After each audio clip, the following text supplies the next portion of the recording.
hope you're having a nice day. Thank you for spending some time with us here at the Ben Mulroney Show. And if you're listening to us live on the radio, we say thank you. If you're listening to us on a streaming platform, we say thank you. Maybe it's a podcast, maybe it's on YouTube, maybe it's on social media. Wherever you find us, we say thank you. And to all of you, yes, we hope you're having a nice day. That cannot be said about the day that Donald Trump had yesterday. Yesterday was not a good day for the President of the United States. Why? Because the U.S. Congress did something that I don't think any of us thought they were capable of. They reached across the aisle and they worked in the most bipartisan way I have seen in years, overwhelmingly approving what's called the Epstein Files Transparency Act, a bill that is designed to compel the Department of Justice to release all unclassified files related to Jeffrey Epstein. Now, how bipartisan was this? The House voted 427-1 to release the documents. 427-1. The lone dissenter was a Republican representative named Clay Higgins of Louisiana. He argued that the bill as written could harm innocent people named in the files. 427-1. Like, seriously, we have to spend a second on that because this doesn't happen. And just to go back in time a little bit, you'll remember that part of his campaign platform was Donald Trump promised that once he got back to the Oval Office, he was going to release these files just as quick as he possibly could. And then he got there, and nobody knows what happened, but Kash Patel of the FBI said there's nothing in there, nothing worth showing to the public. Donald Trump said, well, if there's nothing there, then I'm not gonna release them. And slowly but surely, pressure has been building on him from all points, from Congress, from the Senate, from the House of Representatives, from the press, from the victims of Jeffrey Epstein, demanding accountability by way of transparency. And despite that, Donald Trump, if he has an idea in his head, he sticks with it. So now Congress has taken matters into their own hands and voted 427-1 to release the documents. Trump was asked about the incriminating evidence in the Epstein files. He was on a plane. He was on Air Force One, talking to some members of the press. And when he was asked about the Epstein files, the audio is terrible. So instead of running bad audio for you, I'll just tell you what he said. A woman asked him about these Epstein files, and he responded with, quiet, piggy. That's what he said. Quiet, piggy. To the journalist. Not a good look. So what's next? Well, President Trump could veto the bill, but he has indicated he'll sign the bill into law, and that would require the Department of Justice to release the files within 30 days. But the question stands. What was preventing him from releasing these unclassified documents in the first place? Why did he need to be forced by Congress to do so? Was there something in there that maybe somebody that he knows he didn't want them affected? I don't know. Nobody knows. And we won't have answers to those questions until we get these documents unloaded and open to the public. So this is a good thing. And unfortunately, Donald Trump, he likes to look strong. He likes to look in control. And he wasn't in control of this. So I guarantee you he wasn't happy. He wasn't happy when that happened. And all of this was happening while he was hosting Saudi Crown Prince Mohammed bin Salman at the White House.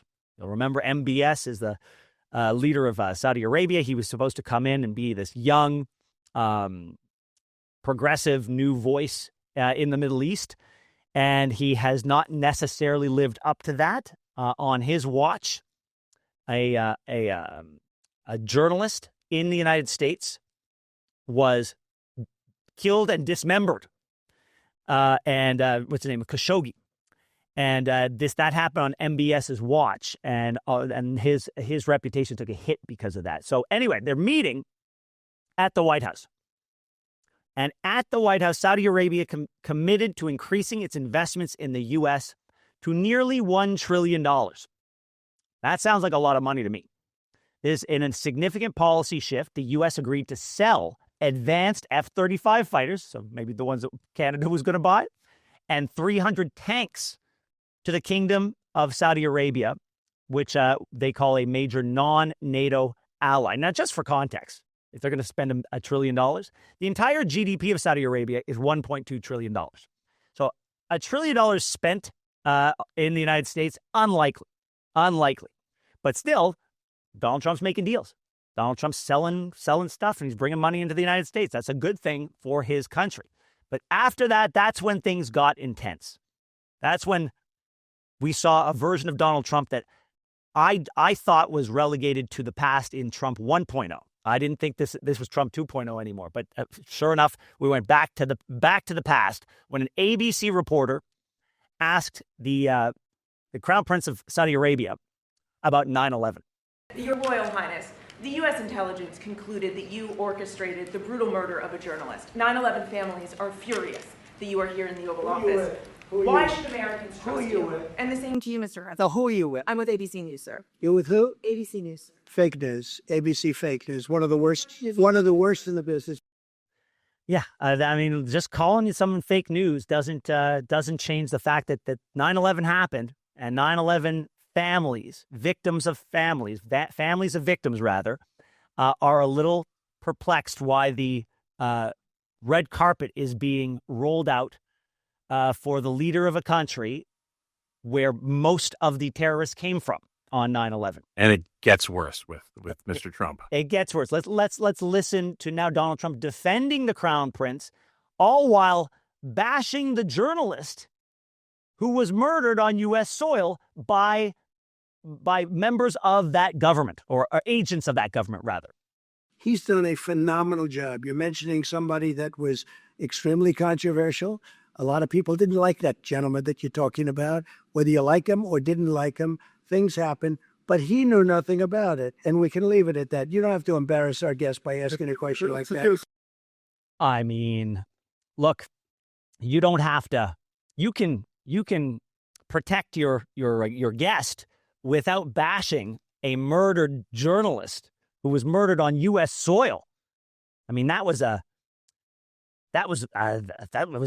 a terrorist attack. But if I found out, if I was the president of the United States and I found out that agents of another country came onto my soil and killed a journalist. It was in Turkey, by the way, where he was killed. Oh, it was in Turkey? Yes, he was killed in Turkey. Was it States? No, it was in Turkey. I apologize. It was at the Saudi consulate. Oh, okay. But yeah, this is not a good dude, MBS. And it continues. Here's so the journalist for ABC was called Mary Bruce. And here's Trump just going back onto her, just railing on Mary Bruce, doubling down on his insults and his slurs. It's not the question that I mind. It's your attitude. I think you are a terrible reporter.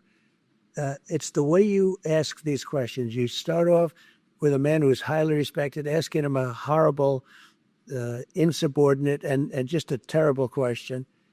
And you could even ask that same exact question nicely. You're all psyched up. Somebody psychs you over at ABC. They're going to psych it. You're a terrible person and a terrible reporter. A terrible person and a terrible reporter. The president of the United States is saying that. Like, I'm trying to think about the people I have the least amount of respect for in the world.